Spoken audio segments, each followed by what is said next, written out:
cette exploitation laitière de la Vénois, certaines génisses portent encore les stigmates de la fièvre catarrhale. Celle qui est au l'abreuvoir, c'est une catarrhale. Ça se voit aussi.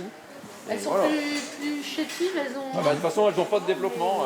Ces bêtes ont été contaminées à l'état de fœtus au cours de la gestation. À l'avenir, leur production de lait sera sans doute plus faible. De toute façon, on voit à côté, c'est des bêtes qui ne sont pas beaucoup plus vieilles, elles sont beaucoup en bien meilleur état.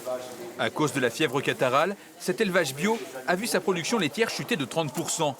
Mais aujourd'hui, il vient de toucher une aide conséquente provenant de fonds européens débloqués par la région Hauts-de-France. C'est vrai qu'il y a quelques fois, on a des aides qui sont de 500 ou de 1000 euros et on dit ça ne paye même pas le comptable qui a monté le dossier. Aujourd'hui, ça a été plus important. Mais ça pas non plus ça qui va nous permettre d'acheter des vaches performantes ou autre chose. Je veux dire, ça permet de combler quelques pertes, ça permet de trouver un peu d'oxygène. On a redirigé à peu près 8 millions d'euros de crédits reliquats.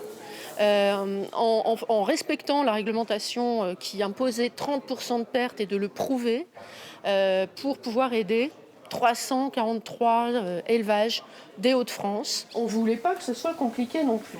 Dans le Nord et le Pas-de-Calais, les exploitations bénéficiaires de cette aide ont pu toucher en moyenne 24 000 euros. Ce n'est pas des petits sous, mais ça vient quand même réellement aider les agriculteurs qui en avaient besoin parce que les impacts étaient bien plus importants. Dites-vous bien que même un exploitant qui touche 35 000 euros, ça ne comblera pas toutes ses pertes. Il y a vite eu des pertes de 60 70 000 euros sur certaines exploitations quand on cumule le manque de veaux, les bêtes qu'on a perdues, le manque de lait, les retards de gestation, tout ça fait quand même des pertes assez importantes. La vaccination existe contre cette maladie transmise au bétail par des moucherons. Cet éleveur aimerait qu'on la rende obligatoire avec prise en charge financière de l'État.